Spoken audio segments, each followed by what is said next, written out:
is recorded. Interpretation is available in English, Spanish, French and Portuguese. L'interprétation est disponible en français, anglais, espagnol et portugais. Bienvenue au mercredi de la dette d'Eurodad. Aujourd'hui, nous allons répondre à certains enjeux qui se passent dans le monde. Nous allons parler du problème de la dette qui entraîne des problèmes dysfonctionnels. Nous allons parler plus particulièrement de la réforme de l'architecture financière internationale, de prêteurs et emprunteurs responsables. Et les organisateurs sont l'APMDD, l'Afrodad, Eurodad, Latindad, Jubilee, USA. Et les bailleurs de fonds sont l'Union européenne, Bread for the World, Open Society Foundation, Avina Americas. Merci à Ossissa de nous fournir une interprétation en portugais. Cette séance est divisée en deux parties. Nous aurons une petite pause entre les deux. À la fin de chaque séance, nous répondrons aux questions qui auront été posées. Ce seront les panélistes qui y répondront. Et ensuite, après cette séance de questions-réponses, nous aurons une petite pause de 10 minutes. Je vais vous présenter les intervenants d'aujourd'hui. Bodo Elmer, le directeur de financement de programmes de développement durable de Global Policy Forum. Sea Sophie Rusten, conseiller politique à Debt Justice Norway. Christina Lascaridis, étudiante en doctorat en sciences économiques à l'Université de Londres, et Sergi Koutillas, le cofondateur d'Econa. Si vous avez des questions tout au long de cette présentation, n'hésitez pas à les poser dans le chat.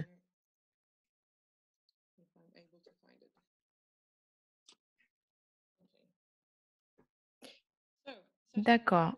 Alors, la séance numéro 1. Pour commencer, Bodo va nous présenter son PowerPoint. C'est à vous, Bodo. Merci, Christina, pour cette présentation. Merci aux organisateurs. Je vais démarrer la séance aujourd'hui avec un sujet assez technique et hautement politique qui parle des mécanismes financiers.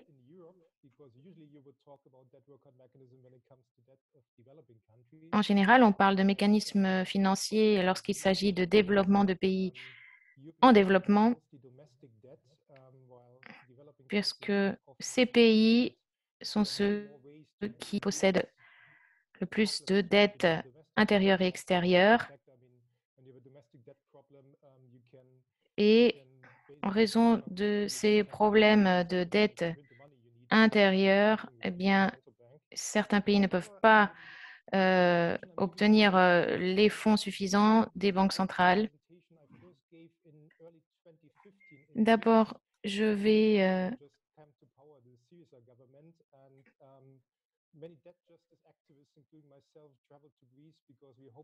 parler du cas de la Grèce, parce que la Grèce, évidemment, est en situation de crise de la dette.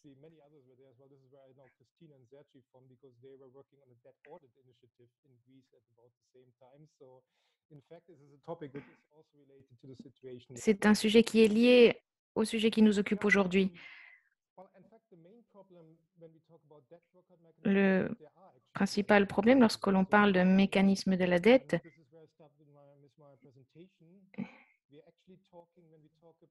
et c'est ce dont je vais parler au début de ma présentation, c'est qu'on parle d'un trou béant dans l'architecture financière internationale.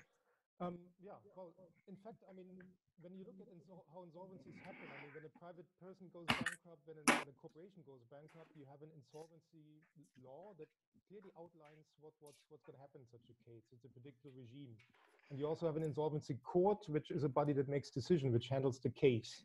And nothing like this exists when we talk about sovereign debt, when we talk about countries which Lorsqu'on the situation, well, this situation causes quite a number of different problems. Cette situation entraîne différents problèmes.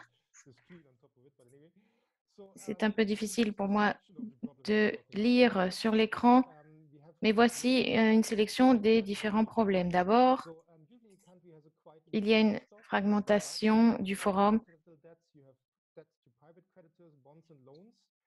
c'est-à-dire qu'il y a un mélange de différents créditeurs et débiteurs, et il n'y a aucune chance de restructurer toutes ces dettes en un seul processus.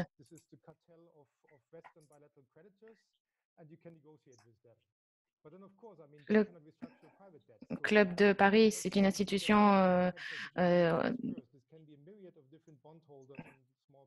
qui permet de renégocier la dette.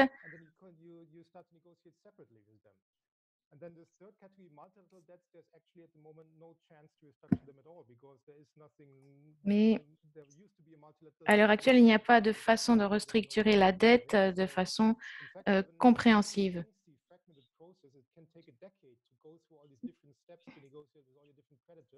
Et donc, cela pourrait nous prendre jusqu'à 10 ans de renégocier avec chaque débiteur séparément toutes les dettes et les résultats ne seront pas justes.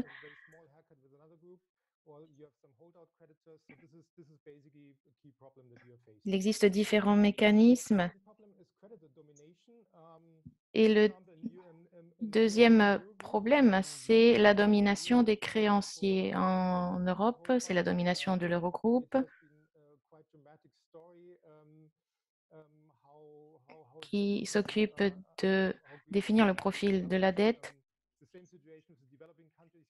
Dans certains pays tels que la Grèce, pardon, c'est le cas. Et c'est aussi le cas pour des pays en développement qui font partie du Club de Paris.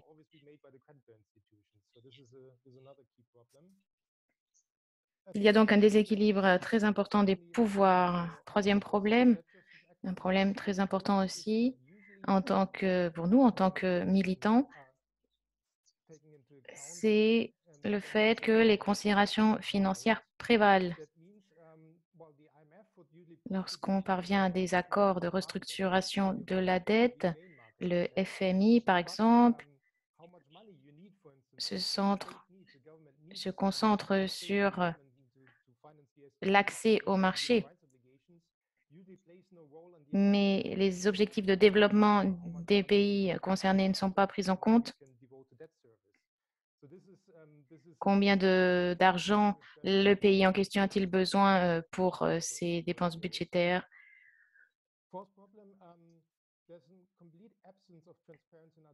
Quatrième problème, il y a un manque de transparence et de responsabilisation. On a vu, c'était le cas avec l'Eurogroupe.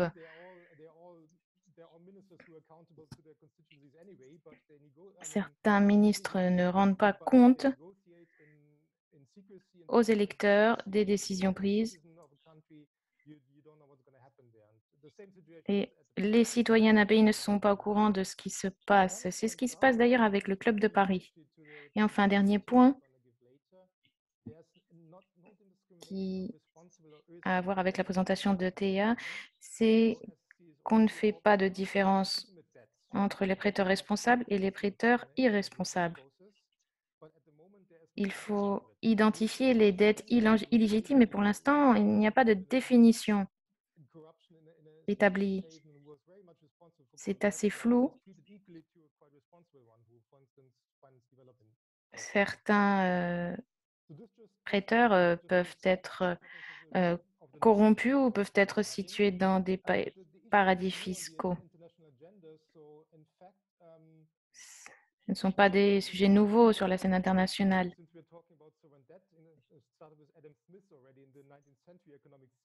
En effet,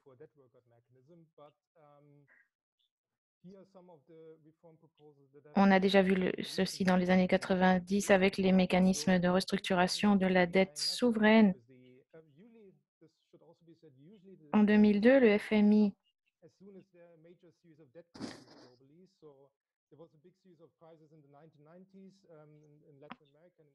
nous avons eu toute une série de crises financières dans les années 80 en Amérique latine et le FMI a commencé à faire des suggestions sur la restructuration de la dette souveraine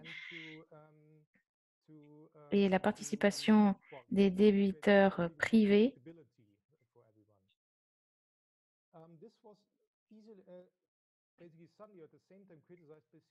a permis de restructurer la dette. Ces mécanismes ont été critiqués par la société civile parce que le FMI devient juge des processus de restructuration. C'est un organe qui n'est pas libre de pression politique et il y aurait dû avoir un processus d'arbitrage. Et je parlerai de ces propositions à la fin de ma présentation sur la façon dont la société civile peut participer. À cette époque, ces processus ont été critiqués par la société civile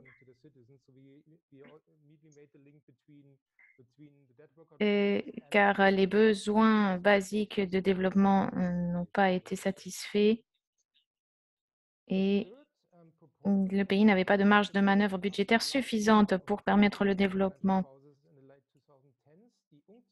Suite à la dernière crise financière, la CNUSED a créé un groupe d'experts qui a suggéré que la restructuration de la dette devrait être un espace public dans lequel les créditeurs peuvent négocier avec tous les débiteurs. Mais à l'heure actuelle, cela n'existe toujours pas. Ce n'était qu'une idée sur la table.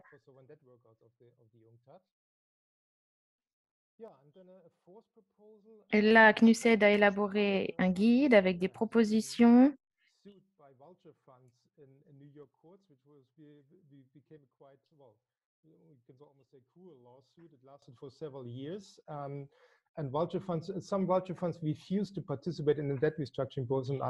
Suite au cas de l'Argentine,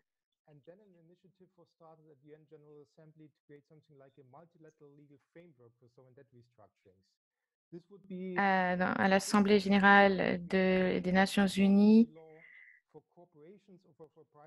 un cadre légal multilatéral a été établi pour la restructuration de la dette souveraine.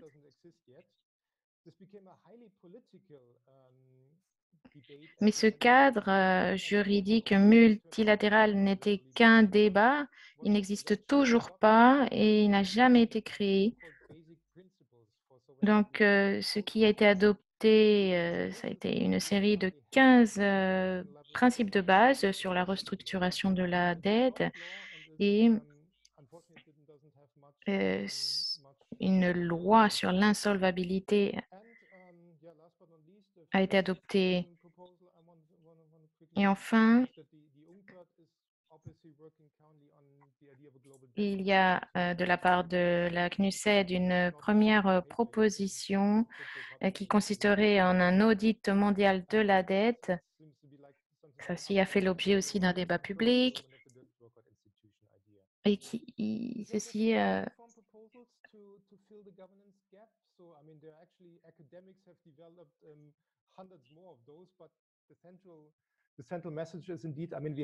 les universitaires ont aussi élaboré des milliers d'initiatives pour résoudre ce sujet. Il n'existe pas d'institution financière efficace pour résoudre le problème de la dette de façon juste, équitable et qui permettrait d'éviter des dommages collatéraux. Enfin,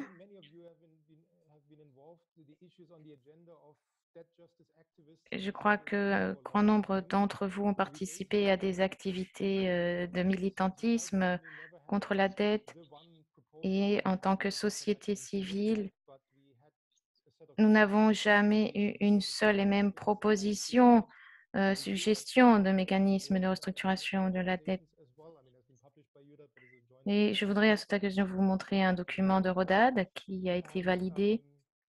Yeah, the principles are basically that we would need a decision-making process which is independent from creditors, so something which is not Et not the Eurogroup, nous aurions besoin d'un processus indépendant qui serve de mécanisme d'arbitrage afin d'évaluer de façon indépendante la soutenabilité de la dette.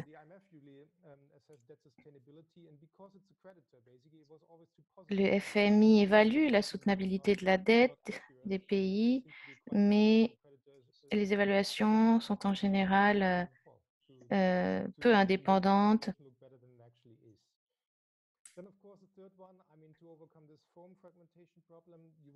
Et enfin, un troisième principe est l'encours de la dette d'un pays devrait être traité de façon compréhensive.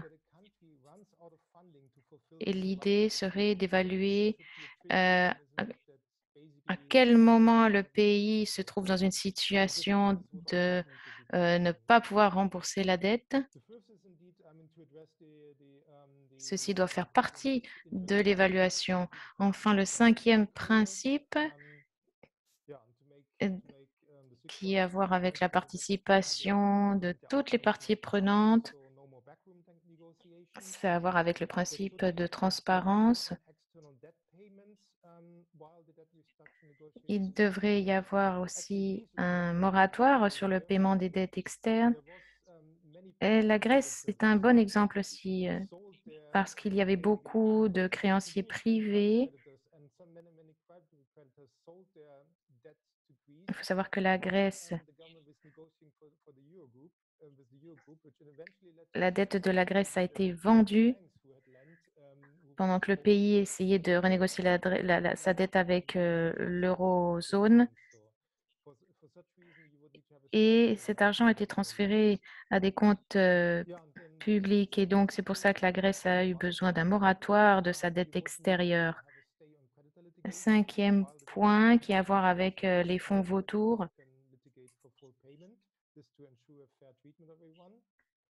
Il faut s'assurer que les créanciers ne puissent pas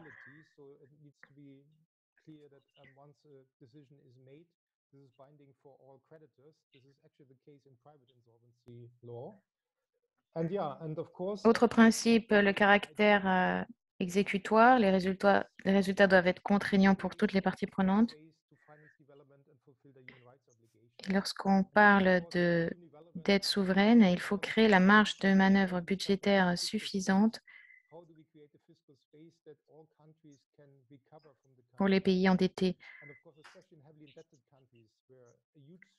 afin que ces pays puissent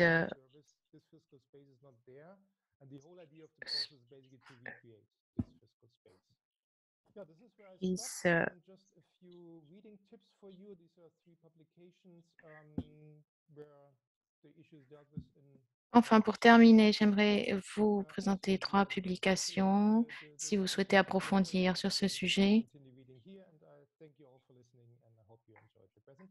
Merci beaucoup pour votre attention. J'espère que vous avez aimé la présentation. Merci beaucoup. C'est parfait. Vous êtes dans les temps.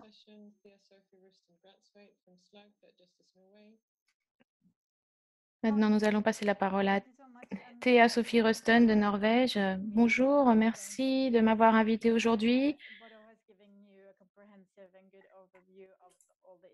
J'espère que je vais pouvoir vous donner un bon aperçu de la situation de cette crise qui est en train de se passer déjà. Donc, en ce qui concerne le prêt et l'emprunt responsable,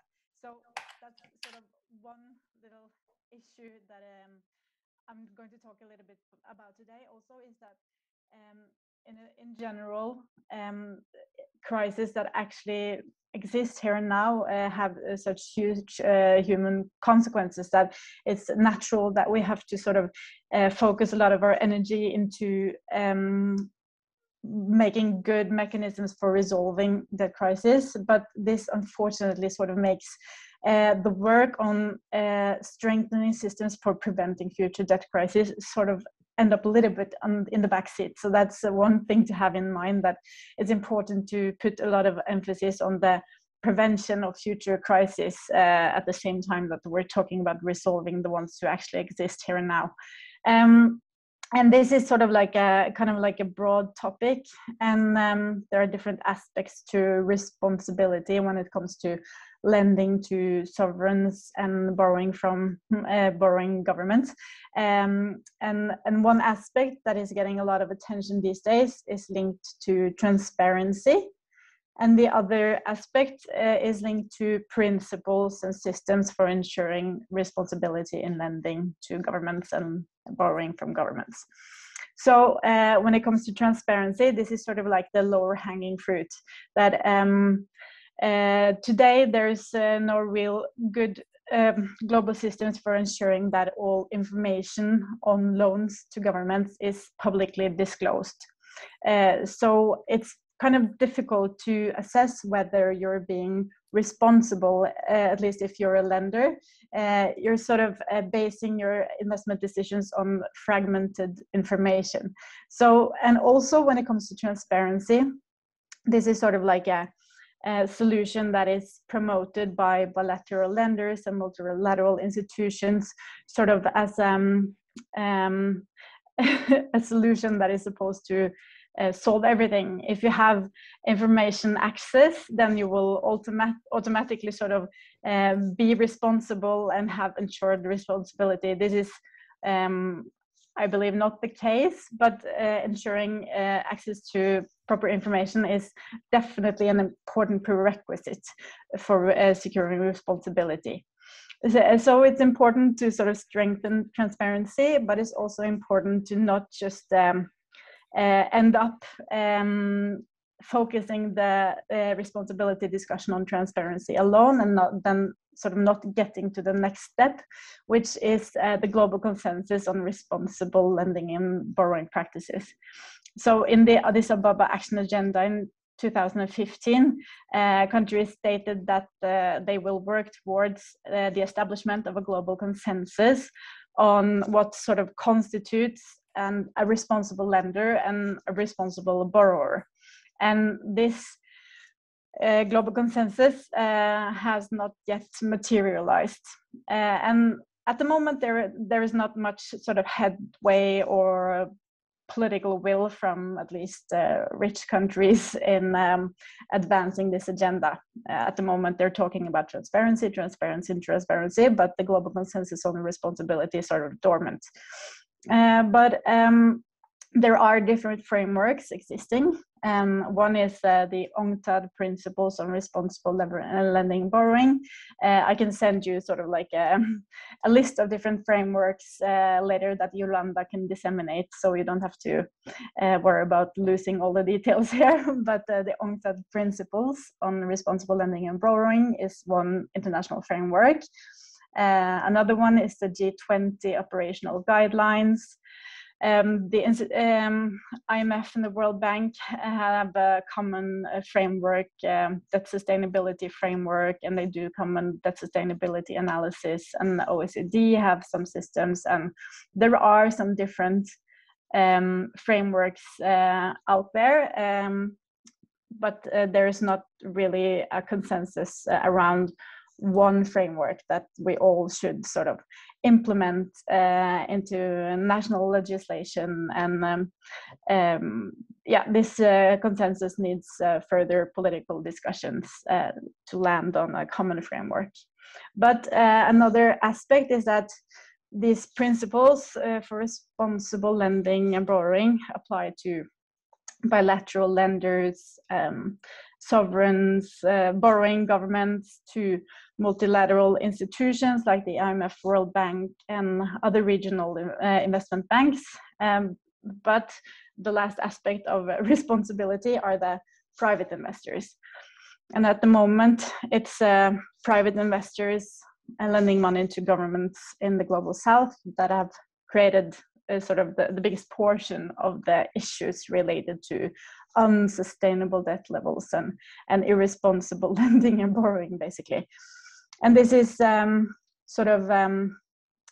we don't have the time to go into a lot of small details on this, unfortunately, since we're a little time constrained. But basically, in the years after the global financial crisis leading up to the pandemic, especially this private debt ballooned due to lack of regulations. Low interest rates and quantitative easings from the European Union and the United States made a lot of new hot money around, and investors took this money and invested them, for example, in government bonds in the global south, because there were higher yields and this was a more attractive investment opportunity. And then a lot of private investors invested in government debt in the same time, and the private debts ballooned. So one important aspect to focus on. Donc, un aspect important à prendre en compte, c'est, je vais vous donner un exemple pour cela. Il n'y a qu'une façon de le faire, ce n'est pas une façon évidemment idéale. Christina, dites-moi combien de temps il me reste. Oui, tu as encore beaucoup de temps. 10 minutes.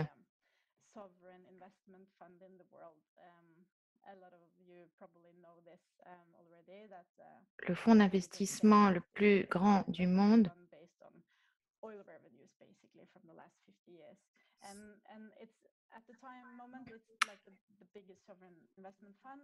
et, comme je l'ai dit, c'est le fonds de pension le plus important. Il représente 1% de l'encours de la dette du marché mondial, pour vous donner une idée. Et donc, les fonds de pension du gouvernement ont une responsabilité dans l'investissement et dans l'acquisition d'obligations. Ces obligations d'État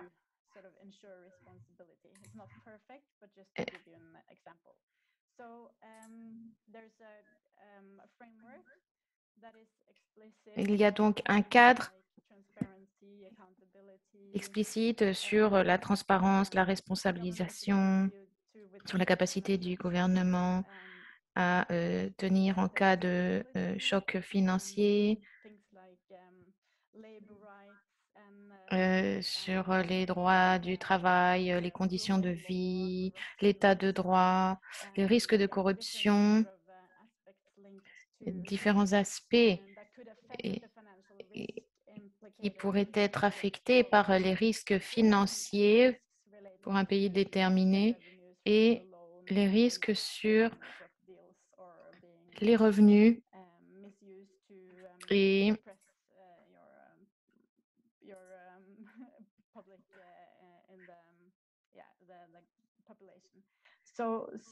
les risques sur la population, disons.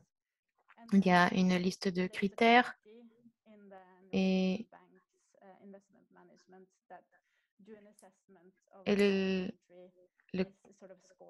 comité d'investissement norvégien effectue une évaluation en fonction de certains critères.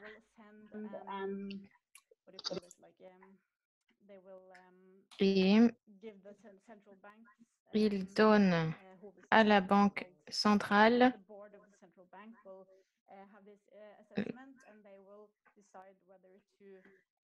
leur avis et la Banque centrale décide de valider ou non l'emprunt.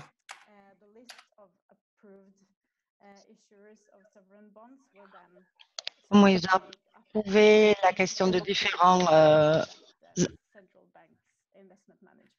bons, de différentes obligations, et ils peuvent investir dans les bons.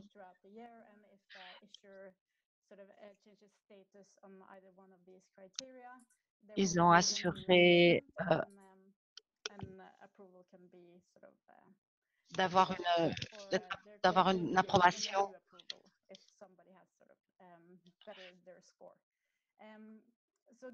Enfin, cette approbation a été renouvelée pour pouvoir retirer, fermer ces prêts.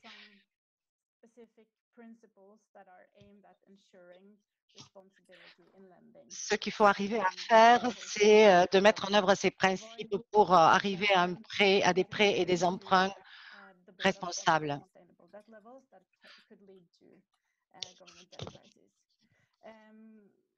So this is sort of one of the things that are lacking on the global scale. There are different. Ce qui se passe au niveau des différents gouvernements, il y a plusieurs agences, beaucoup de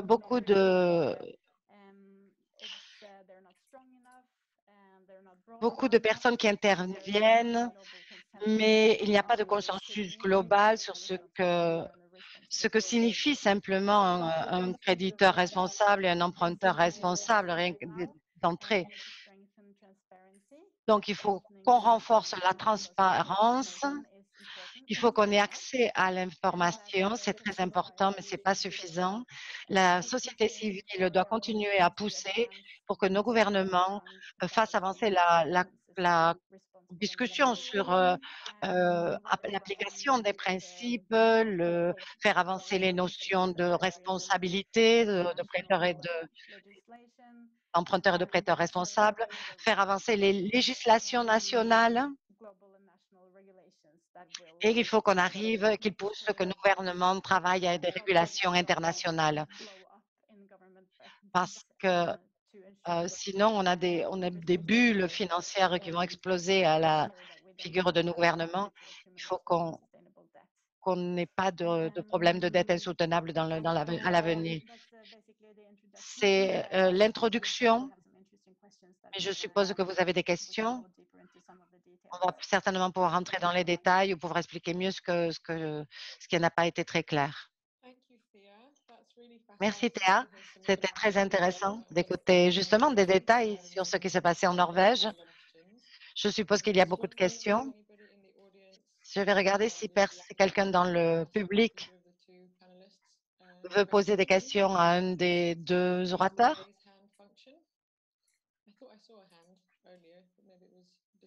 J'avais vu une main levée il y a un moment. Ça a disparu.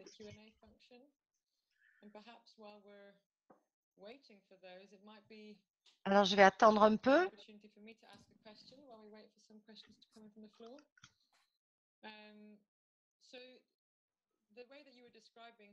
La façon dont tu as décrit, Théa, la mise en œuvre des principes dans le cas de la Norvège, ton exemple, la manière dont la Norvège a mené une audit de la dette concernant les prêts qu'ils ont faits à des pays en développement particulièrement. Que penses-tu? Pourriez-vous nous dire un peu plus? Est-ce que la Norvège est un pays plus aimable avec ses débiteurs?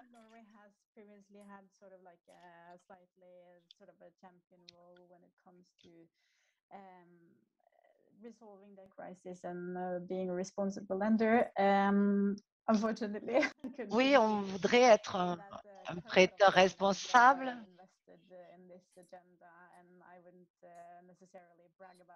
C'est possible que, oui, le gouvernement actuel est un petit peu plus sensible, c'est vrai.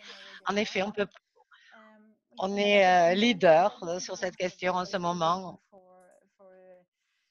Il y a en effet une sorte de tradition. Nous parlons des questions de la dette en Norvège. C'est un sujet qui est discuté.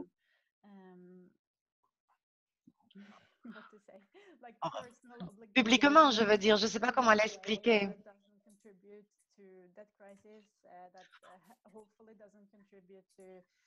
On ne veut pas contribuer à un déséquilibre du système financier international, à une crise de la dette.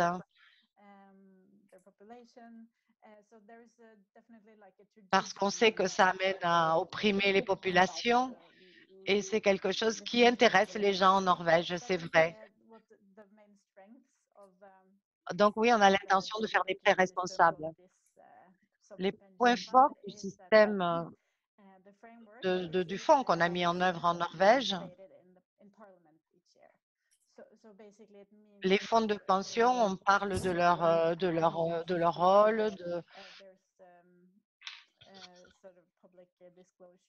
il y a toujours des discussions publiques sur ce que doit être l'investissement de notre pays, combien on devrait prêter. C'est discuté dans notre Parlement. Il y a à peu près 50 organisations de la société civile qui écrivent au Parlement, qui veulent intervenir, qui demandent que notre responsabilité, qu'on soit plus responsable encore. Oui, c'est sûr. Je pense que ça a aidé.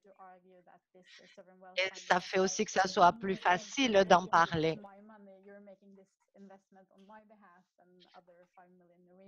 Donc, parce qu'on considère que notre État fait des investissements, des prêts en notre nom. Donc, oui, on se sent responsable.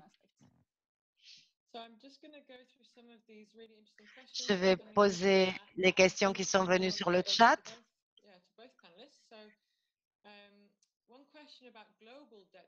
Une question sur l'audit de la dette globale.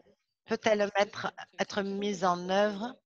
Est-ce que c'est différent de la dette citoyenne?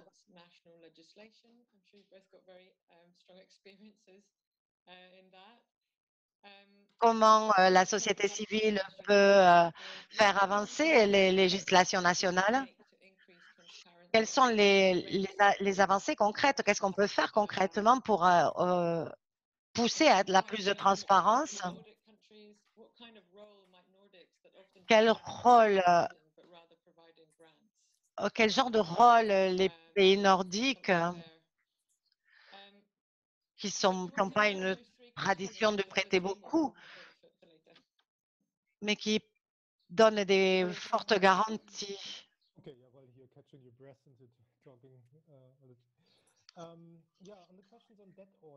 Oui, sur les audits de la dette, les audits de la dette se tiennent au niveau d'un pays. Il y en a 3 différents types. Au Mozambique, c'était les donateurs qui ont contrôlé la situation du gouvernement. Ensuite, il y a en Grèce, c'était le Parlement qui a créé une commission et qui a commandé une dette. Et il y avait des citoyens de différents pays qui ont auditionné la dette grecque. Bien sûr, il y a aussi des questions sur les critères selon lesquels on réalise cet audit. Vous avez besoin de distinguer les différents types de dettes pour décider si la dette est légitime ou pas. Est-ce que ça a servi à quelque chose pour le pays ou pas, par exemple? Donc, définir les critères. Aux questions de la législation, la législation nationale, c'est très important dans des pays qui sont des centres financiers, aux États-Unis et en Angleterre. La situation est que beaucoup d'obligations d'État sont émises sous leur loi, c'est-à-dire tous les pays se réfèrent à la loi anglaise ou nord-américaine. Et ça, c'est un point clé. Il faut que les différents pays développent leur propre législation pour ne pas dépendre des tribunaux d'autres pays. Alors, il y a eu des essais, ce n'était pas franchement un succès.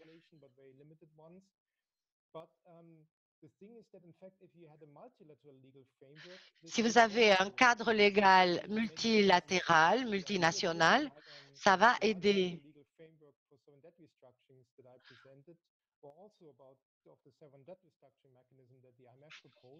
Le FMI a proposé de faire un cadre multinational pour que ça soit plus nécessaire de créer des législations nationales, mais ça n'a pas été fait encore. Ensuite, il y a deux dimensions de la transparence. Daniel Munevar avait bien expliqué. On ne sait même pas qui possède la dette et quelles sont les conditions du prêt.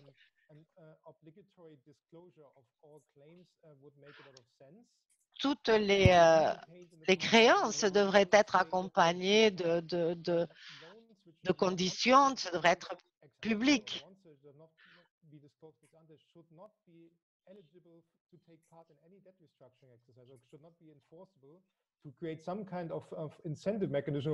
Il faudrait créer des mécanismes de pression pour obliger les créditeurs à s'asseoir et à discuter de la restructuration. Il y a un deuxième point au niveau de la transparence. On ne sait pas comment nos gouvernements négocient la dette avec les prêteurs. Même ça, on ne sait pas. Certains pays ne donnent que des prêts.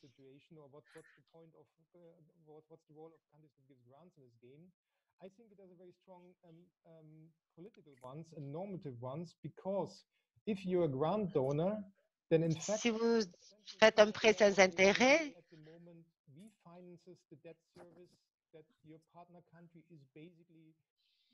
vous vous attendez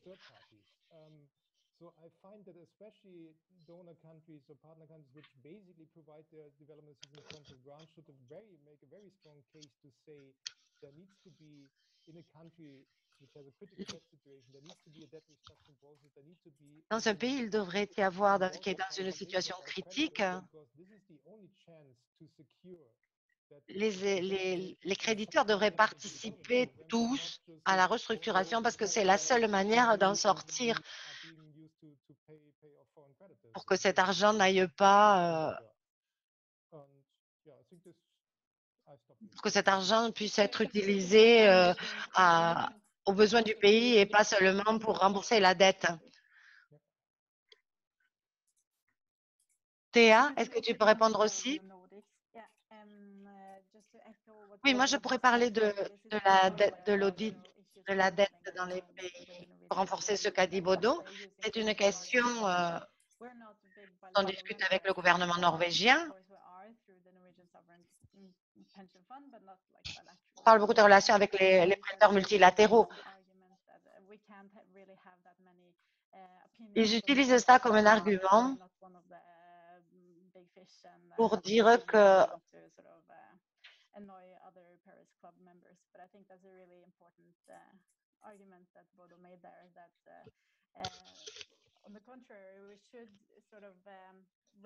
au contraire, on devrait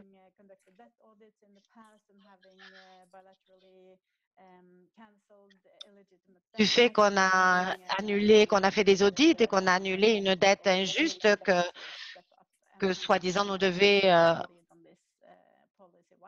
pays africain, mais actuellement, on attend les élections parlementaires et on a espoir que ça s'améliore. Je vais prendre d'autres questions.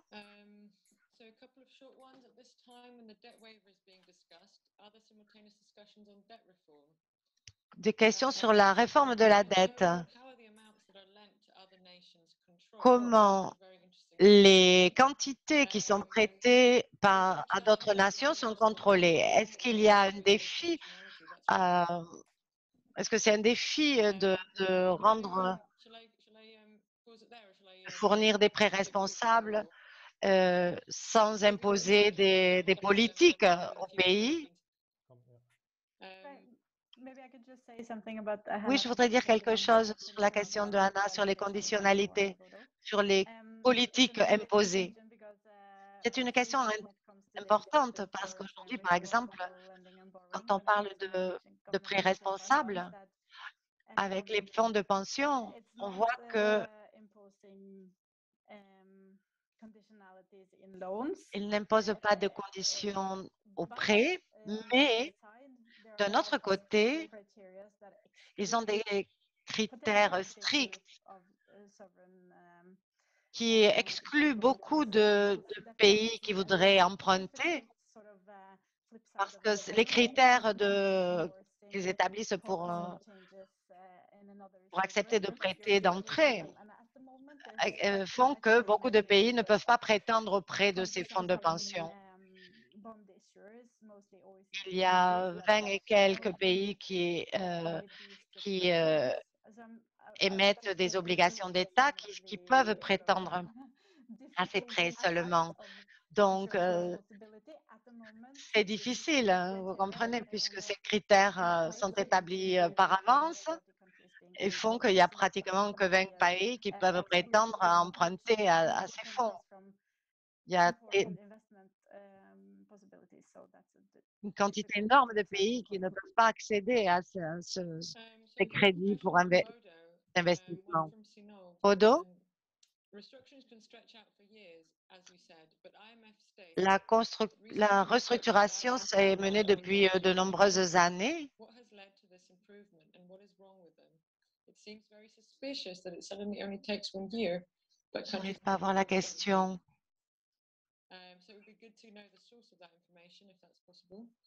Also, another question from Andrew. Bodo, I've spent a lot of time in my PhD research interviewing investors. J'ai passé beaucoup de temps sur ma fiche regardant les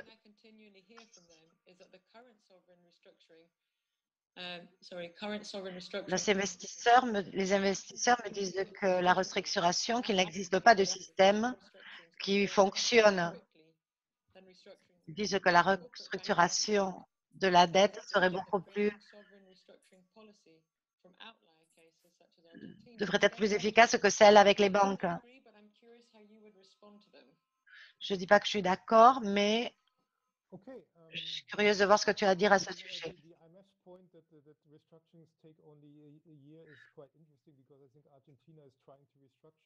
Concernant le FMI, ça fait à peu près qu'un an qu'il restructure. C'est intéressant parce que moi, je crois que ça fait beaucoup plus d'années que les restructurations sont en cours avec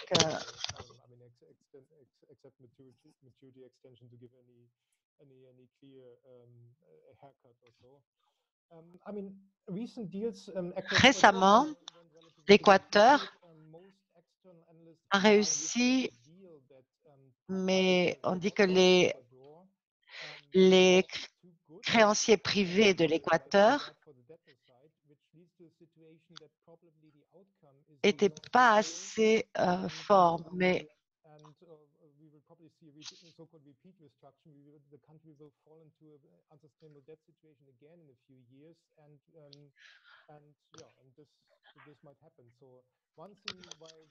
une chose, c'est la même chose qui s'est passée avec les fonds vautours. The need for litigation and also sped up the processes, but the situation is that this does not lead to sustainable outcomes. The Paris Club is the same situation. The Paris Club is arguing proudly that they have handled more than 600 cases in their history, which indeed means, since we have less than 200 countries on the planet, that they have indeed treated each country at least 3 times if we would divide it. So the problem is indeed when you do it quickly, you either usually just restructure one category of your debts, for instance, not the private debts, but not the bilateral or the multilateral ones, or you don't do a deep haircut which creates a sustainable outcome. This is a bit of the problem. And then there was the question on the political situation. Il y avait une question sur la situation politique. On the United Nations agenda, it has been very big. There's been, for the first time for years or decades, a high-level event with heads of state participation in March, which discussed debt architecture reforms. But it was just a policy discussion, but not the decision-making forums. And then, of course, the G20 has passed 2 initiatives: the Debt Service Suspension Initiative in April last year, and then later the Common Framework. Most of us would say that these are highly insufficient to fix the debt problems. On dit que ce sont des mesures insuffisantes. Mais il y a une dynamique. J'espère que ça va continuer à la fin de l'année. On devrait arriver à cette initiative pour le service de la dette.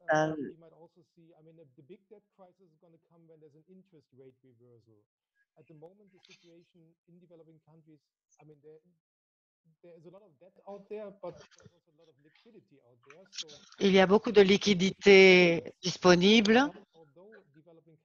Et même si les pays en développement paient des intérêts très importants, Angola, Ghana, c'est 10% par an, c'est énorme, alors que la Norvège ou l'Allemagne paient 0, quelque chose pour cent. C'est quand même des taux plus intéressants que par le passé. En Europe et aux USA, quand les taux d'intérêt vont remonter, là, ça va redevenir compliqué. Donc, les directives, Christine Lagarde a dit que la situation est bonne en ce moment. En fait, c'est une bulle et ça va finir par exploser quand les banques centrales vont décider de monter les taux d'intérêt. Vous pouvez aussi adresser différentes questions. Il y avait des questions à Andrew. In PhD research that he's heard from vulture funds and other investors that the current sovereign restructuring non-system functions incredibly efficiently. They argue that sovereign restructurings occur much more quickly than restructuring corporate bankruptcy, and that creating policy outlier cases is dangerous. How would you respond to them? I mean, since the very dramatic case in Argentina, there has been indeed. Le plus dramatique, c'était certainement l'Argentine. Je pense que ça a été parce que les créditeurs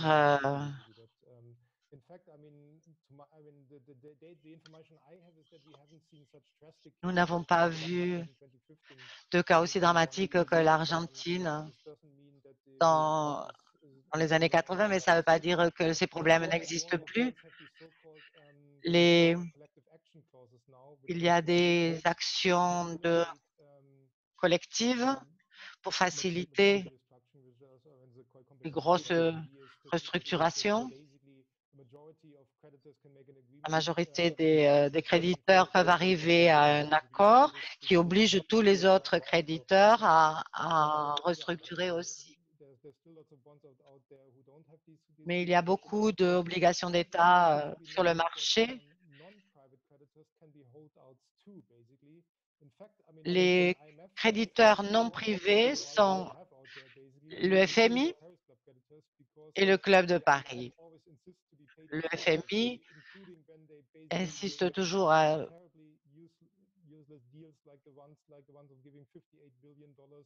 quand il a donné, par exemple, 580 billions de dollars en Argentine, quand elle était en grosse difficulté, c'était très clair que c'était un prêt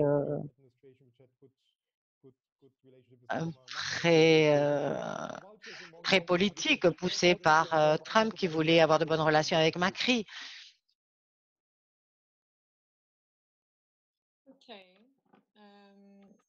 Je ne suis pas sûre qu'on ait le temps de plus de questions. Il y a encore une question au fond. Est-ce que vous voulez bien prendre celle-là?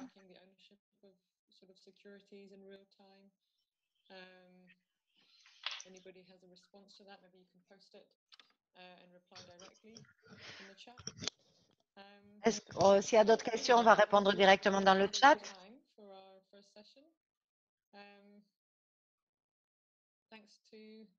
Merci à tout le monde pour la première partie. Merci Bodo pour cette excellente exposition. On va prendre 10 minutes. On revient dans 10 minutes. On revient dans 10 minutes. Voilà. Merci Christina. Thank you so much. Okay.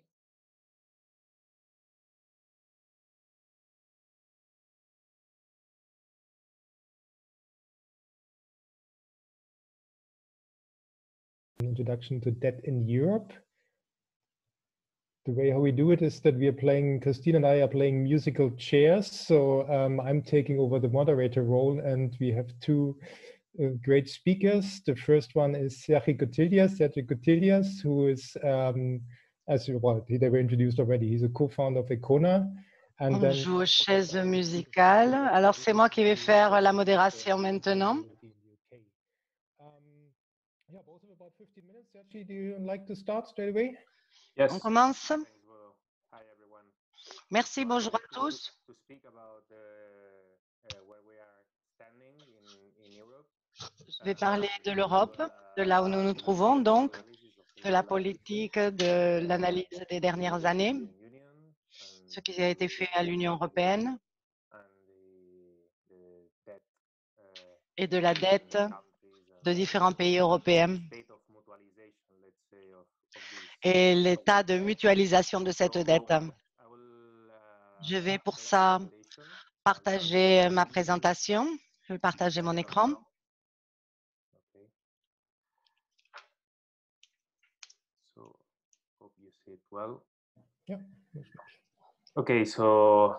Donc, je voudrais me centrer sur le rôle des États-nations dans les États-nations et sur le conflit que cela suppose.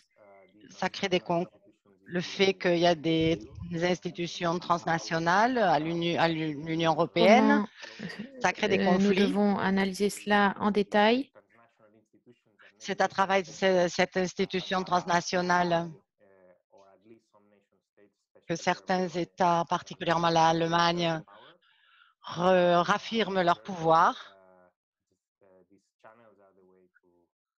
Pour l'Allemagne, c'est le moyen d'assurer leur hégémonie sur le reste de la région. Il y a un débat théorique depuis 15 ou 20 ans pour savoir si l'Union européenne doit avancer vers l'intégration européenne ou rester des États-nations. Il y a plusieurs théories. Une, c'est que pourrait générer une désintégration de l'Europe.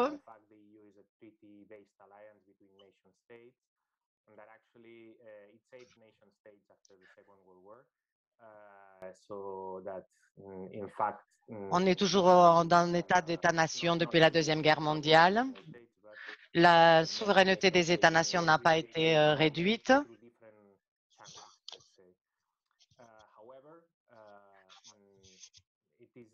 Cependant, dans un tel contexte, un contexte aussi délicat, c'est difficile d'arriver à des accords.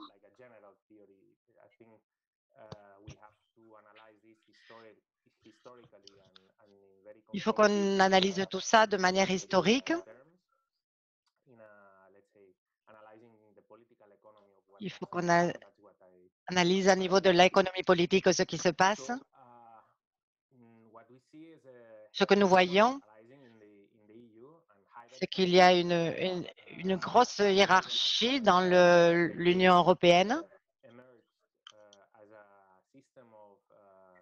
Ce qui a émergé, c'est un système qui crée des négociations asymétriques. Dans ce jeu de relations asymétriques, les pays du Nord sont les leaders aux dépens des pays de la périphérie. En 2009, avec la crise,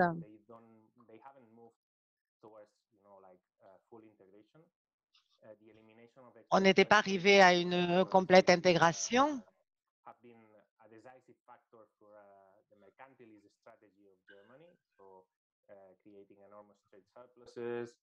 And the ability to lend afterwards with these financial surpluses that have generated let's say, assumer ce pouvoir économique, les superávits de l'Allemagne.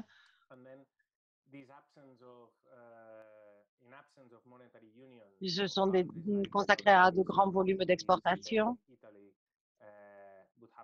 Les pays du Sud, comme la Grèce, l'Espagne, l'Italie, leur économie s'est enfoncée.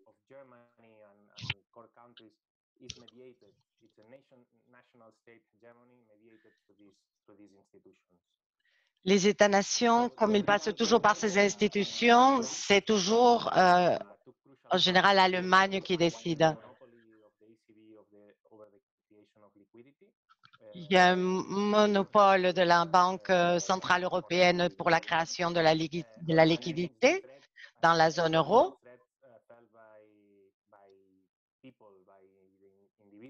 Et des millions de citoyens européens ont eu peur de perdre toutes leurs économies.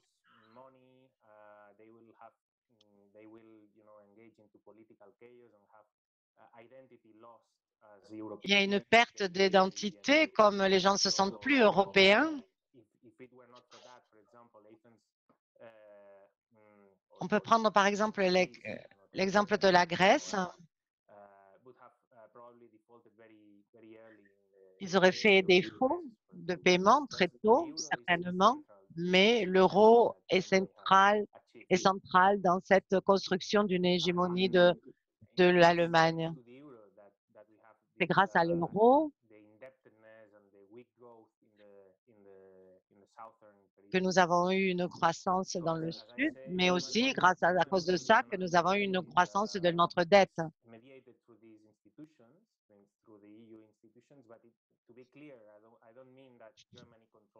Je ne veux pas dire que l'Allemagne contrôle directement les institutions européennes.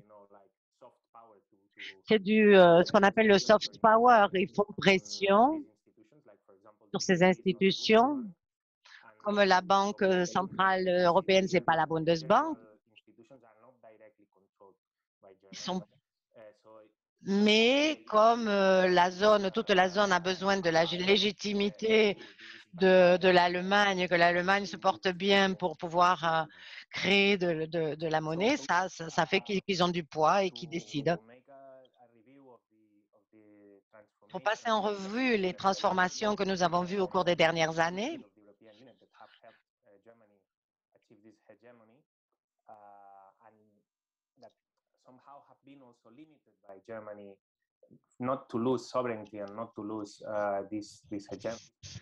pour ne pas perdre de la souveraineté, pour ne pas perdre de souveraineté, l'Allemagne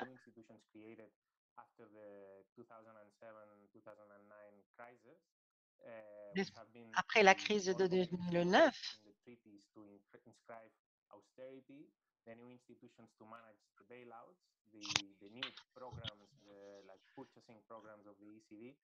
ils ont mis en route plusieurs programmes au niveau de l'Union. Apparemment, c'était pour aller vers l'intégration européenne, mais ces transformations sont incomplètes. L'Europe n'édite pas, n'émet pas d'obligations européennes. Il n'y a pas de monétisation des déficits des États. Les pays doivent toujours suivre strictement les règles fiscales décidées au niveau européen. Donc, ce n'est pas une union monétaire européenne complète.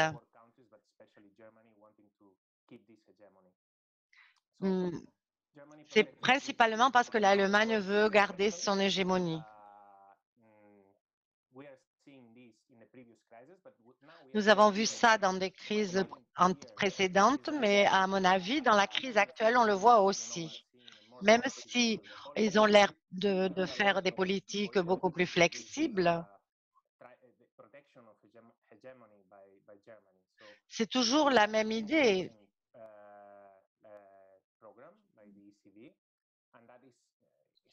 Il y a un nouveau programme d'achat de la Banque centrale européenne Il y a un peu moins d'austérité qui est demandée aux États pour recevoir ces prêts.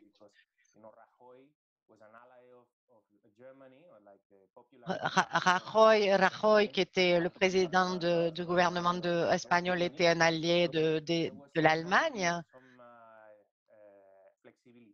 Donc, ils avaient été assez flexibles à l'époque avec l'Espagne, plus qu'avec la Grèce en tout cas. Mais ça reste au cas par cas et pour des raisons politiques. Il y a un nouveau budget. Il est assez modeste, très limité par rapport aux besoins. Il y aura peut-être encore des avancées dans ce sens, des nouvelles négociations. Mais donc, l'impact fiscal va être très peu important sur le PIB de l'Union européenne, des pays de l'Union européenne. On attend dans les 3 prochaines années une augmentation de 1,52% du PIB. Donc, je voudrais montrer ce que cette flexibilité a signifié. Ça, c'est la balance de la Banque européenne. Ils ont poussé au quantitative easing. Maintenant,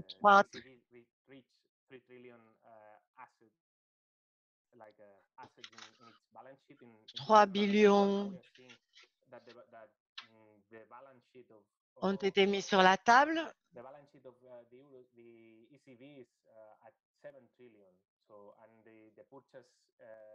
Maintenant, on est monté jusqu'à 7 billions, au moins.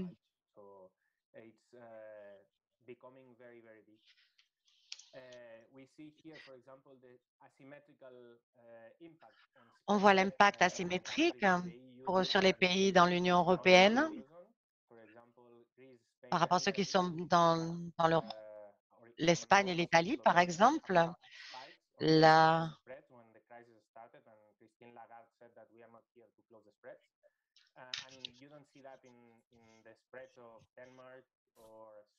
n'observe pas ça dans les spreads du Danemark et de la Suède. Et ceci nous montre aussi la nature ou la relation hiérarchique entre les institutions européennes en ce qui concerne l'endettement, la vulnérabilité des pays de l'eurozone, des pays qui n'ont pas le pouvoir, je veux dire.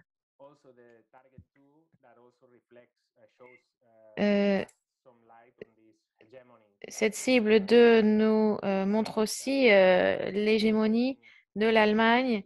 L'Allemagne a accumulé des revenus, des créances d'autres pays, plus particulièrement de l'Italie et de l'Espagne, parce que ce sont 2 pays qui avaient ces ressources, qui avaient cette solvabilité. L'Allemagne a autorisé le financement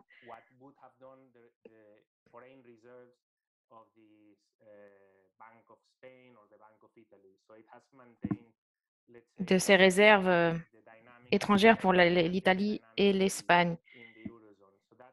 Et c'est ça qui a forgé la dynamique des relations entre les pays de l'eurozone. Dans l'eurozone, même si les politiques budgétaires sont différentes selon les pays, elles suivent une tendance, comme on peut le voir sur le schéma. Enfin, pour conclure,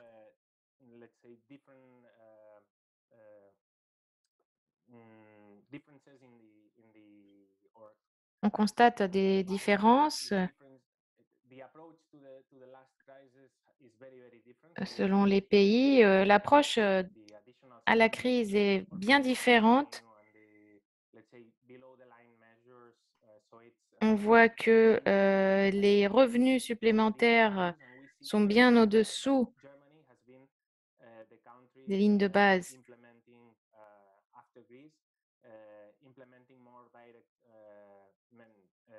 L'Allemagne a bénéficié de recettes supplémentaires et on voit que c'est l'Italie qui a eu le moins de stimulation en termes de recettes publiques. En guise de conclusion, on voit qu'il y a un conflit entre les États membres principaux et entre les institutions transnationales. On n'en parle pas assez. Les politiques adoptées depuis le début de la crise de la COVID sont compatibles avec l'hégémonie allemande. Ça n'est pas contradictoire avec ce que l'Allemagne a fait jusqu'à présent. La discrétion, la transgression des traités est devenue la nouvelle norme. On verra les années à venir si l'on revient à des plans d'austérité. À une certaine époque, à l'heure actuelle, l'Allemagne est dans une situation assez délicate. Elle doit un peu ménager la chèvre et le chou. Et maintenant, je vais redonner la parole à Christina.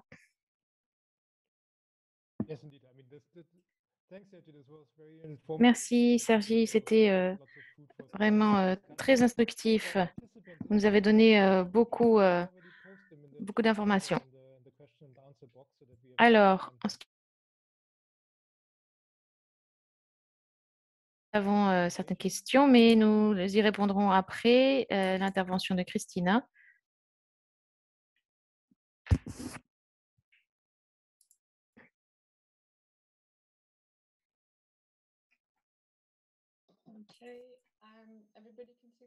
Alors, est-ce que tout le monde peut voir ma présentation? D'accord.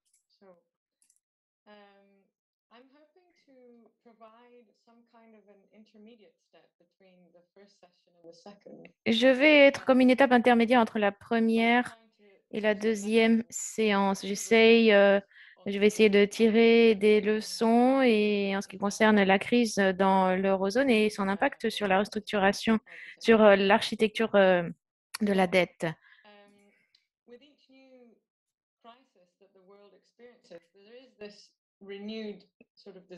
En ce contexte de crise, il semblerait que l'histoire se répète à chaque fois qu'on est confronté à une crise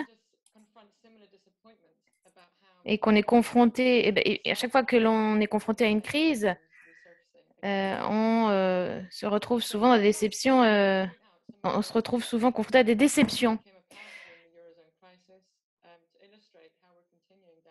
Je vais essayer de souligner certaines des défaillances de l'architecture de la dette internationale pendant la crise de la zone euro. Je vais essayer de souligner ce que ça signifie maintenant dans le contexte de la crise, de la pandémie, car la dette souveraine a exacerbé certains problèmes. Alors, voici certains points clés.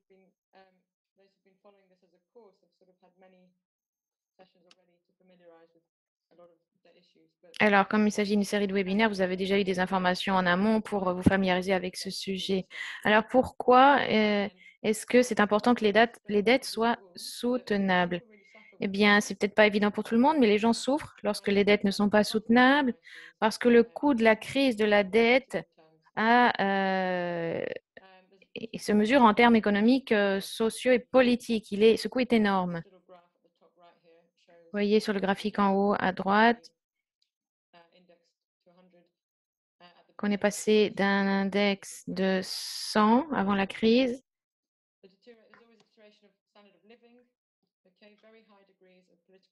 à presque 110. La crise de la dette a des implications très, très larges, non seulement sur la stabilité financière, sur la croissance, mais aussi sur la jouissance des droits socio-économiques.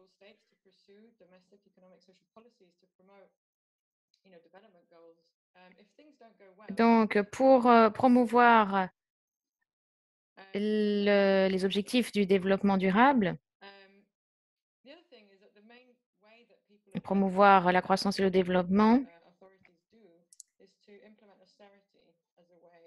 il faut trouver des réponses à ces situations d'endettement. Donc, la réponse jusqu'à présent des États était l'austérité avec des contractions des dépenses publiques, des coupes dans le secteur public, la privatisation des marchés, tout ça dans un contexte de contraction du PIB.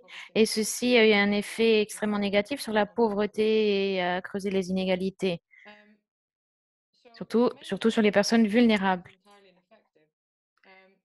Alors, troisième point à souligner, pourquoi est-ce qu'il est important d'avoir des dettes soutenables? Eh bien, il est important que les dettes qualifiées de soutenables, alors qu'elles ne le sont pas, soient évaluées, car la grande majorité des habitants d'un pays devraient avoir accès aux services de base. Et pourtant, ces dettes qui sont qualifiées de soutenables par le FMI ou la Banque mondiale ne permettent pas cet accès-là.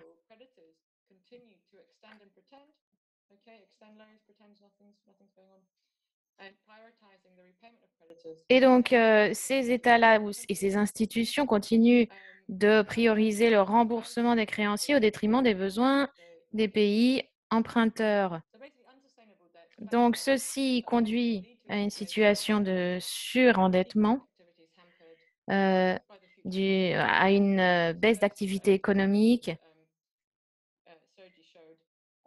à des problèmes de remboursement et à beaucoup d'incertitudes.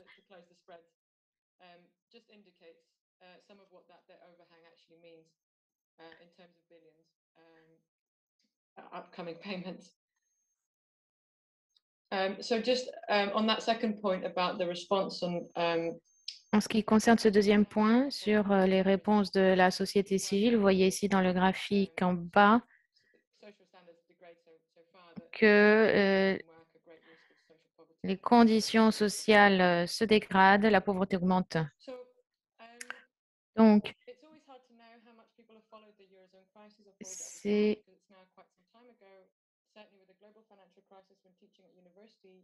difficile de savoir quels sont les pays les plus affectés.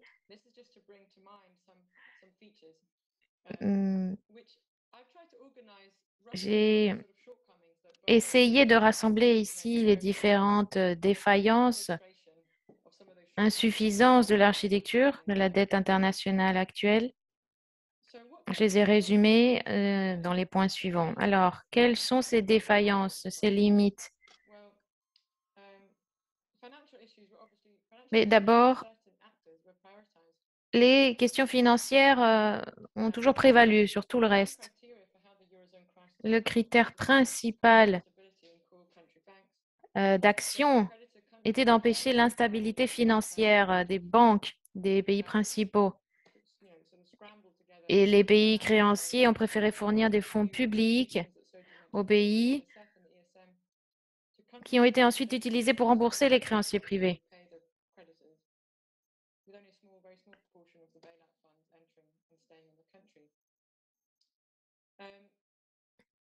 So part of this led to the way that this was dealt rather than restructuring upfront meant that there was a delay. Alors, ceci a entraîné des retards dans les restructurations, ça a conduit à une détérioration des situations d'endettement, ça a prolongé la crise.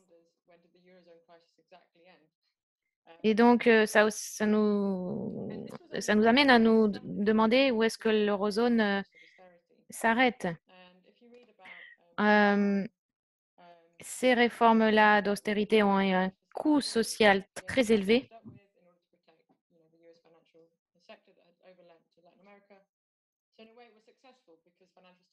Donc, d'un côté, ça a été une réussite parce que la stabilité financière a été maintenue.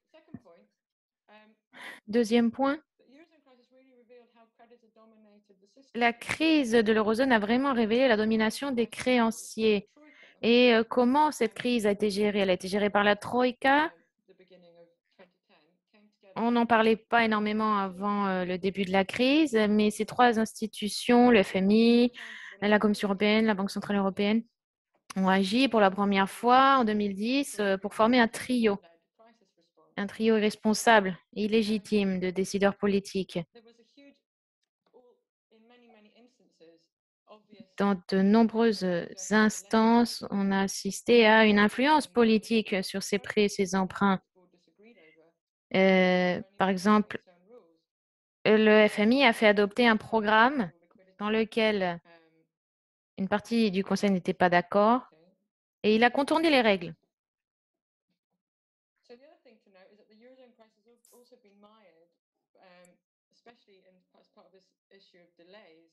Et donc, en raison de ces délais, ceci a créé des conflits entre les créanciers parce que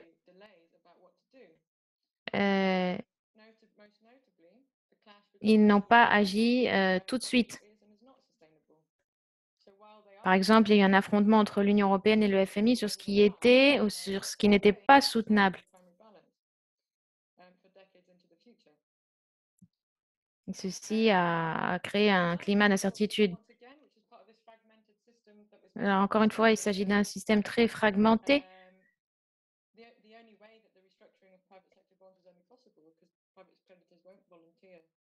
Et la seule façon de restructurer tout le système, c'est une restructuration qui vient des pouvoirs publics, puisque les créanciers privés ne le feront pas. Lorsque les obligations privées ont été restructurées, ça n'a été possible que grâce à des avantages faits aux créanciers, grâce à des fonds de pension en faillite, des besoins de prêts supplémentaires pour recapitaliser les banques, grâce à un système d'austérité impitoyable. Et ça a été trop peu et trop tard.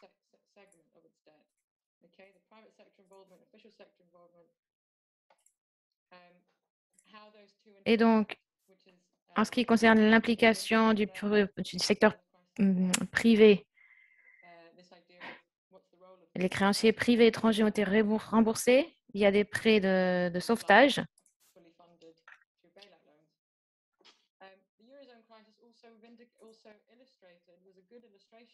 Et la crise de la zone euro a aussi été une bonne illustration de comment certains détenteurs d'obligations minoritaires ont bloqué le processus de restructuration.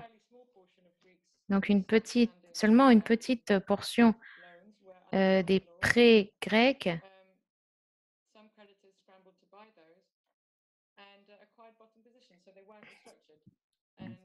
ont été bloqués par ces détenteurs d'obligations.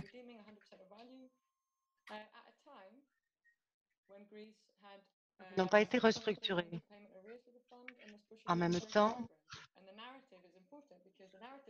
la Grèce a levé des fonds pour remplir ses programmes. Et la narrative est importante parce que ce qu'on dit au niveau de l'Union européenne, il y a une rhétorique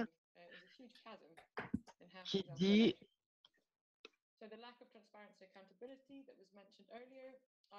il y a un gros manque de transparence et de responsabilité. Tous les accords se font à porte fermée, à huis clos.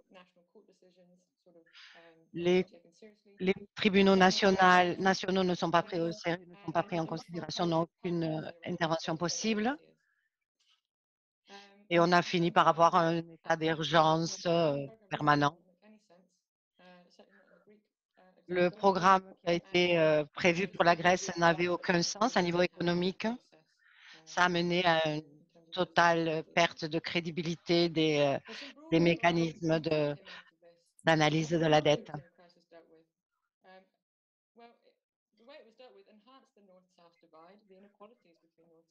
Ça a augmenté la division entre le nord et le sud de l'Europe, la capacité à répondre à de futures crises est aussi de pire en pire. Certains ont été affaiblis par des dizaines d'années de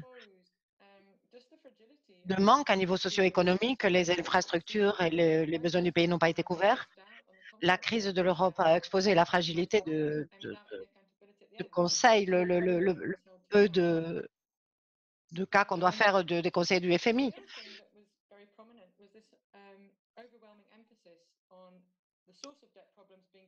La source de ce problème devrait être domestique. Les pays sont en dette parce qu'ils ont pris des crédits. Mais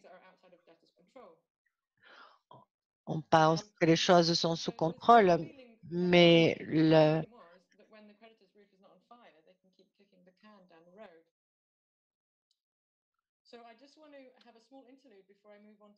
voudrais une petite parenthèse pour illustrer certaines parties du livre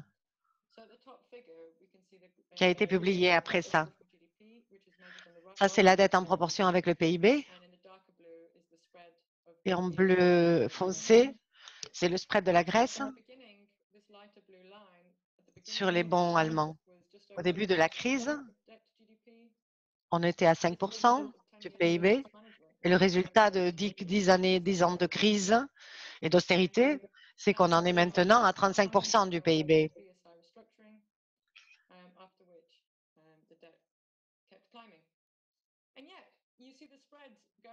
Vous voyez le spread qui chute près de zéro.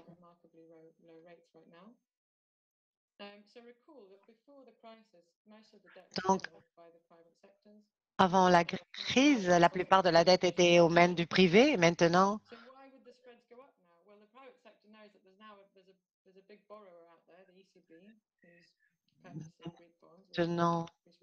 puisque c'est la Banque centrale européenne qui est l'acheteur principal.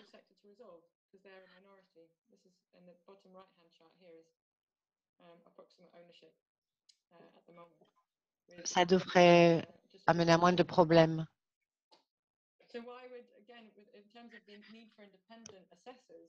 Pourquoi avons-nous besoin d'un conseil indépendant?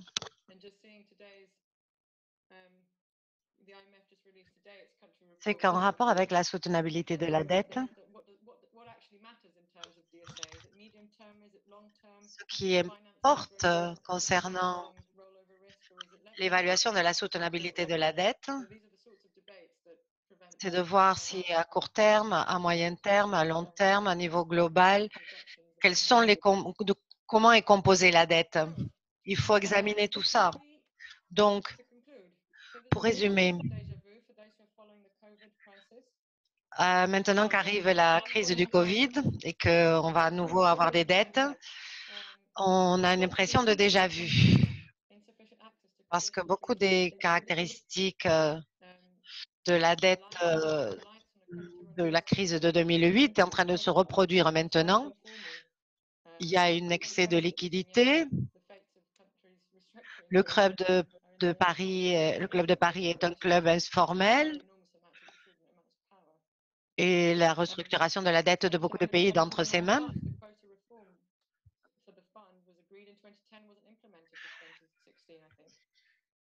Les mécanismes de restructuration, les mécanismes de suspension du service de la dette, l'initiative ne fonctionne pas beaucoup. Ça arrive toujours, c'est toujours trop peu et trop tard. Le financement du secteur social est toujours quelque chose de volontaire. Donc, les 25% de la population mondiale vit maintenant sous des mesures d'austérité dues à toutes ces histoires de dette. On parle de dette soutenable alors qu'elle ne l'est pas très souvent.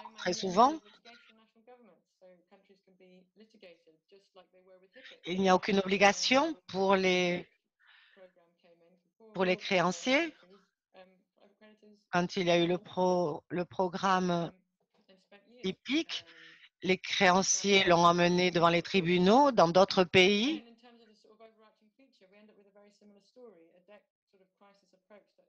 Et concernant l'inégalité entre les pays dans le monde est en train d'augmenter.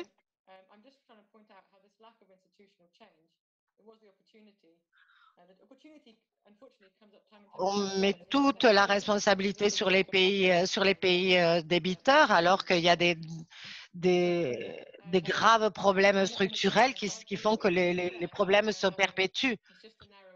J'en suis à ma dernière diapositive. Ce que je voulais souligner, je voulais insister sur l'initiative de suspension du service de la dette. Pour montrer comment que ça fonctionne pas. Puis bon, comme j'aurai pas le temps, je vais simplement passer à des lectures que je vous recommande. Il y a un rapport préliminaire du Parlement grec, du comité de la vérité sur la dette publique, le résultat de l'audit de la dette. Il y a un guide sur la dette souveraine et les droits humains. Et puis la critique de la dette dans l'eurozone qui a été fait par Corporate Watch. C'est un très bon document. J'en reste là. Merci beaucoup pour votre attention. Merci beaucoup, Christine. C'était très, très intéressant.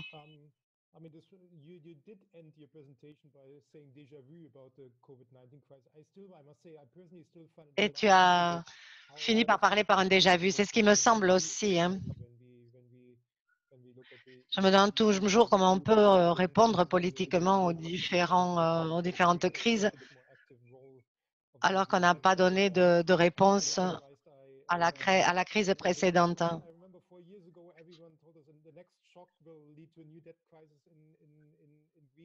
La Banque centrale européenne, dans la crise passée, on a dit qu'en 5 ans, il y aurait moins de possibilités de crise grâce à leur intervention et à comment ils avaient bien géré. Et puis, on voit que maintenant, on est à nouveau sur le grill. Bon, on va regarder les questions.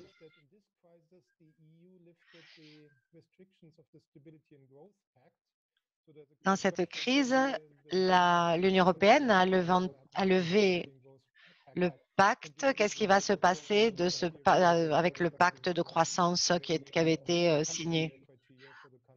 Parce que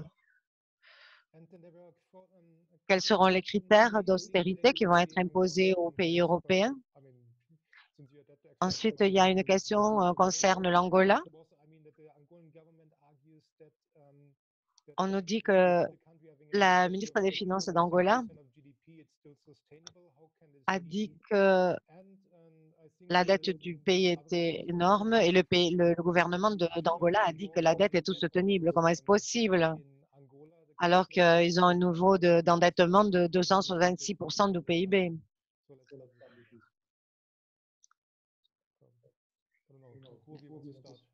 Et comment pourrait faire l'Angola pour avoir une dette viable? Sergi. D'accord. Je vais essayer de donner mon opinion. Ce que moi, je crois qui pourrait se passer avec le pacte de croissance et de stabilité européen et par rapport à l'austérité qui est exigée des pays. Ça sera difficile, je crois, d'établir ces cadres. On est à un moment de l'histoire de l'Union européenne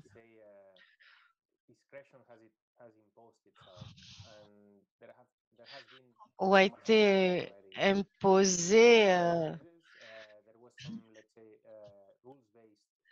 une sorte de discrétion ou une, je ne sais pas s'il veut dire discrétion ou qu'on fait ce qu'on veut des textes, on les comprend comme on veut. En tout cas, on demandait au gouvernement, il y avait beaucoup de failles, c'était incomplet et tous ces plans, de toute façon, n'ont pas été appliqués à la perfection. Mais maintenant, avec cette situation complètement asymétrique, le choc ayant été déjà asymétrique en 2008, la dette a bien sûr augmenté plus dans une région que dans l'autre. Donc, cette différence relative fait que a émergé une crise de la dette. Mais maintenant, c'est une situation différente. La crise de la COVID,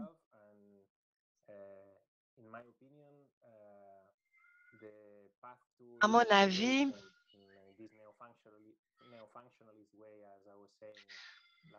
la voie de l'intégration européenne et la manière dont il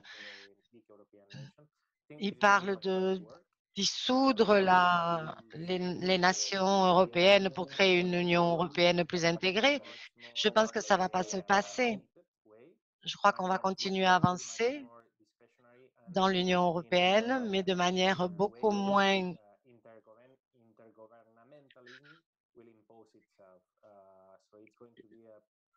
ce vont être les gouvernements qui vont un petit peu appliquer les textes ou pas de manière discrétionnelle. Il y aura une plus grande flexibilité. Les pays vont discuter les conditions qui sont imposées. Ils vont demander une supervision au niveau des budgets, à niveau fiscal. Moi, je ne crois pas qu'il y aura une austérité imposée aux pays européens. Parce que, comme on a dit, les niveaux de dette sont très élevés. S'il y a un changement de taux d'intérêt et qu'il y a un peu plus d'inflation dans les années à venir, à ce moment-là, il y aura une nouvelle crise de la dette dans l'eurozone et le système euro pourrait être en danger. Et ça, bien sûr, ce n'est pas du tout de l'intérêt de l'Allemagne. C'est pour ça qu'ils n'ont pas insisté sur de l'autorité cette fois-ci. Ils doivent imposer une certaine discipline selon leurs critères, mais ils veulent maintenir les pays du Sud à flot pour que leur marché reste des marchés dynamiques qui puissent vendre leurs produits et que ce soit c'est dans l'intérêt de leur hégémonie. Ensuite, la question, je vais laisser Christina répondre à la question de la dette de l'Angola parce que je ne connais pas. Pour répondre très rapidement, moi je dirais qu'il y a une économie politique, il y a un jeu politique qui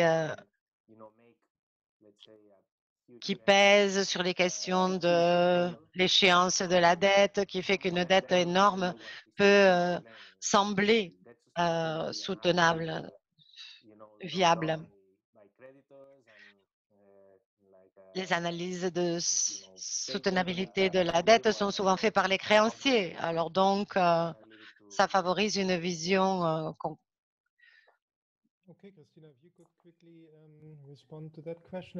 Christine, est-ce que vous voulez bien D'accord. Est-ce que répondre Christina, vous rapidement à pouvez cette répondre question? rapidement à cette question? Et on a aussi reçu une question sur les agences de notation. Et enfin, on a reçu une dernière question, mais on va devoir arrêter. Est-ce qu'il y a une alternative aux politiques de la BCE, de la Banque centrale européenne, et quels sont les conseils utiles et éthiques qu'on pourrait donner? Alors, en ce qui concerne la question sur les agences de notation, oui, tout à fait.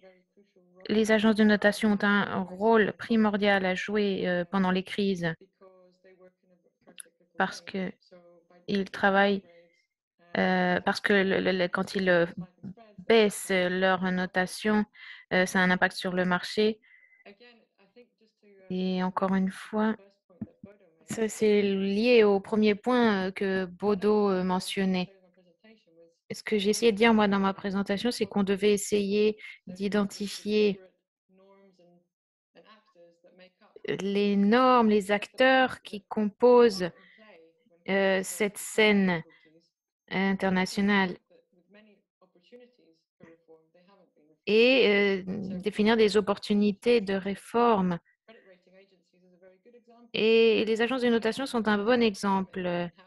En ce qui concerne la crise de la pandémie, on voit comment la dette a exacerbé la possibilité d'emprunter de ces pays.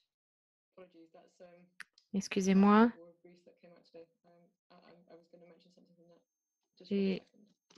J'allais dire quelque chose, mais non. Alors, des experts indépendants en droits humains et les rapports établis ont affirmé que les agences d'inondation avaient un rôle à jouer. Désolée, je suis en train d'imprimer un document, je n'entends pas bien.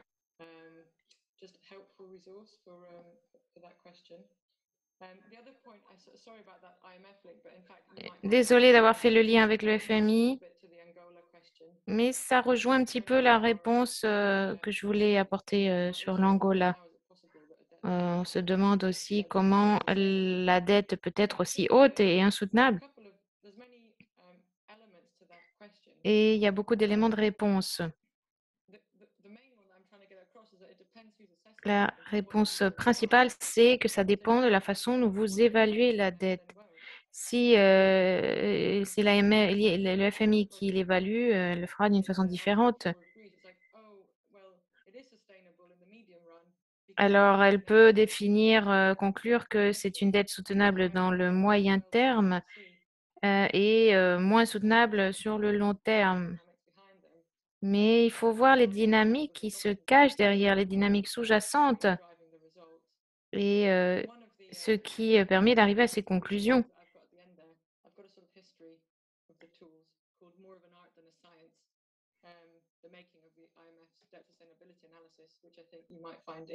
J'ai un document ici sur les mécanismes du FMI que vous pourriez trouver intéressant. Et donc, il faut voir comment, selon le contexte, comment il est possible d'arriver à une telle dette. Alors, comment cette dette est gérée?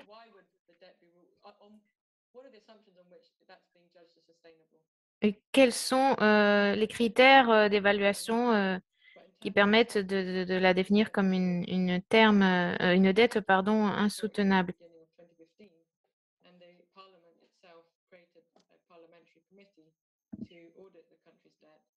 Et un audit a été lancé en 2015. Il a été à l'initiative du Parlement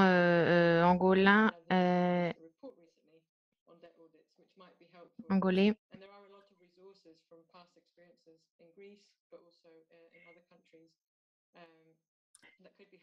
On a aussi des ressources du passé qui peuvent nous aider, par exemple, comparer cette situation-là à celle de la Grèce. Merci, Christina. Il nous reste une question. Il nous reste quelques minutes. Alors,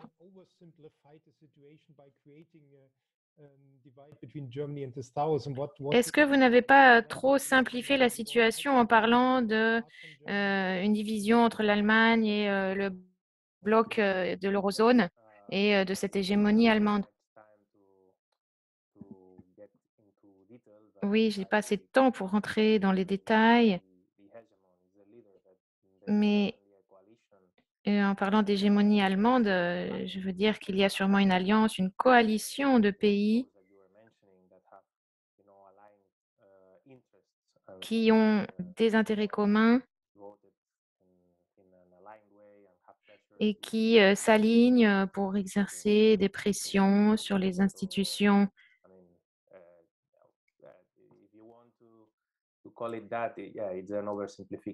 Oui, vous pouvez dire que c'est une simplification de la situation.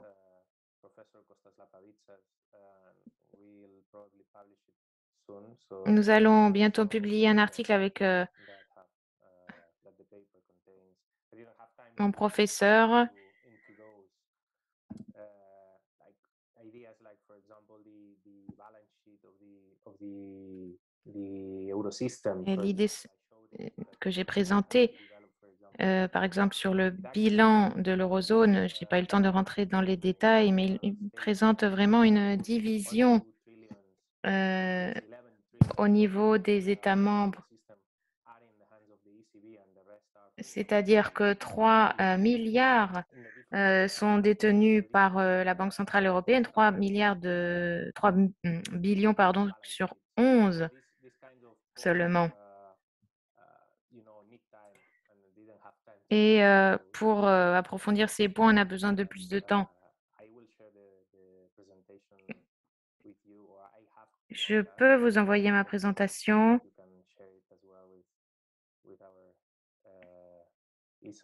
J'espère que Christina aussi peut, les autres intervenants pourront envoyer la leur. D'accord, bon, je pense qu'on doit arrêter. Le temps imparti est écoulé. Merci à tous les intervenants, évidemment. Merci beaucoup aux interprètes. Et merci aux bailleurs de fonds qui ont permis d'organiser cet événement. Le prochain webinaire aura lieu le 23 juin.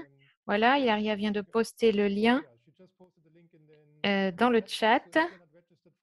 Si vous ne vous êtes pas encore inscrit, faites-le. Et voilà, c'est tout en ce qui me concerne. Merci beaucoup pour votre participation et je vous souhaite une bonne fin de journée. Merci. Au revoir.